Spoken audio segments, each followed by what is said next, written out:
ಎಲ್ಲರಿಗೂ ನಮಸ್ಕಾರ. ಅಚ್ಚು ಟಿವಿಗೆ ಸ್ವಾಗತ. ನಾನು ನಿಮ್ಮ ದಿವ್ಯತಾ. ಜನಪರವಾಗಿ ಜನಹಿತಕ್ಕಾಗಿ ಸ್ವಾಭಿಮಾನದ ಸಂಕೇತವಾಗಿ ನೂತನ ಚಾನೆಲ್ ಅಚ್ಚು ಟಿವಿ. ಮೊದಲನೆಯದಾಗಿ ಎಲ್ಲರಿಗೂ ಮಕರ ಸಂಕ್ರಾಂತಿ ಹಬ್ಬದ ಹಾರ್ದಿಕ ಶುಭಾಶಯಗಳು.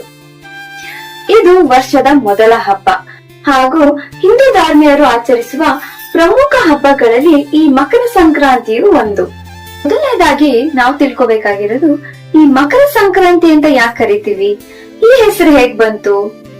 ಹೇಗೆ ಅಂದ್ರೆ, ಸೂರ್ಯನು ಧನು ರಾಶಿಯಿಂದ ಮಕರ ರಾಶಿಗೆ ಪ್ರವೇಶಿಸುವುದರಿಂದ ಈ ಹಬ್ಬಕ್ಕೆ ಮಕರ ಸಂಕ್ರಾಂತಿ ಅಂತ ಹೆಸರು ಬಂತು. ಹಾಗೆ ನಾವು ಈ ಸಂಕ್ರಾಂತಿಯನ್ನು ಸುಗ್ಗಿ ಹಬ್ಬ ಅಂತಾನೂ ಕರಿತೀವಿ.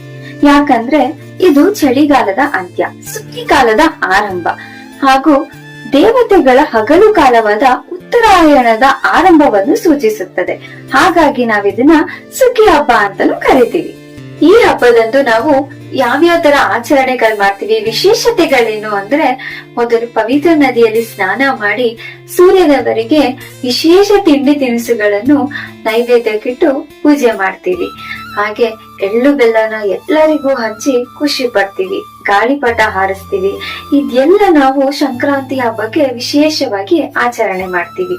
ಈ ಹಳ್ಳಿ ಕಡೆ ಎಲ್ಲ ಇನ್ನು ಜೋರಾಗಿ ಸಂಭ್ರಮಿಸ್ತಾರೆ. ಸ್ನಾನ ಮಾಡಿ ತಿಂಡಿ ತಿನಿಸುಗಳನ್ನೆಲ್ಲ ಇಟ್ಟು ದೇವರಿಗೆ ಪೂಜೆ ಮಾಡ್ತಾರೆ. ದನ ಕರುಗಳಿಗೆಲ್ಲ ಅಲಂಕಾರ ಮಾಡಿ ಕಿಚ್ಚಾಯಿಸೋದು, ಮನೆಗಳನ್ನೆಲ್ಲ ಜೋರಾಗಿ ಅಲಂಕಾರ ಮಾಡೋದು, ಎಳ್ಳು ಬೆಲ್ಲ ಹಂಚಿ ಖುಷಿ ಪಡೋದು. ಹಾಗೆ ಈ ರೈತರು ಈ ಬೆಳೆ ಕೊಯ್ಲು ಮಾಡಿದ ನಂತರ ಹೊಸ ಧಾನ್ಯಗಳನ್ನು ದೇವರಿಗೆ ಅರ್ಪಿಸಿ ಪೂಜೆ ಮಾಡ್ತಾರೆ. ಇದು ಕಷ್ಟಕ್ಕೆ ಸಿಕ್ಕ ಫಲದ ಸಂಭ್ರಮ ಹಾಗೂ ಸ್ನೇಹ ವೃದ್ಧಿಯ ಹಬ್ಬವಾಗಿದೆ.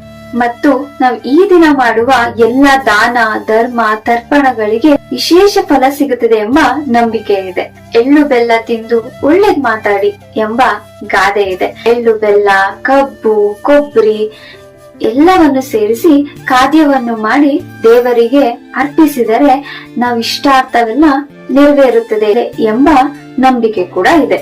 ವಿಷ್ಣುವು ರಾಕ್ಷಸರನ್ನು ಸಂಹರಿಸಿ ಯುದ್ಧದ ಅಂತ್ಯವನ್ನು ಘೋಷಿಸಿದ ದಿನವೆಂದು ಸಹ ಹೇಳಲಾಗುತ್ತದೆ. ಇದು ದುಷ್ಟಶಕ್ತಿಗಳ ನಾಶದ ಸಂಕೇತವಾಗಿದೆ.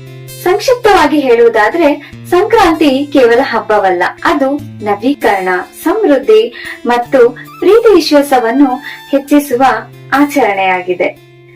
ಇದಿಷ್ಟು ಇವತ್ತಿನ ಸುದ್ದಿ. ನಿರಂತರ ಸುದ್ದಿಗಾಗಿ ನೋಡ್ತಾ ಇರಿ ಅಚ್ಚು ಟಿವಿ. ನೀವೇನಾದ್ರೂ ಮೊದಲನೇ ಸತಿ ನಮ್ ಚಾನೆಲ್ ನ ನೋಡ್ತಾ ಇದ್ರೆ ಬೇಗ ಸಬ್ಸ್ಕ್ರೈಬ್ ಮಾಡಿ, ಲೈಕ್ ಮತ್ತೆ ಶೇರ್ ಮಾಡಿ, ಕಮೆಂಟ್ ಮಾಡಿ. ಧನ್ಯವಾದಗಳು.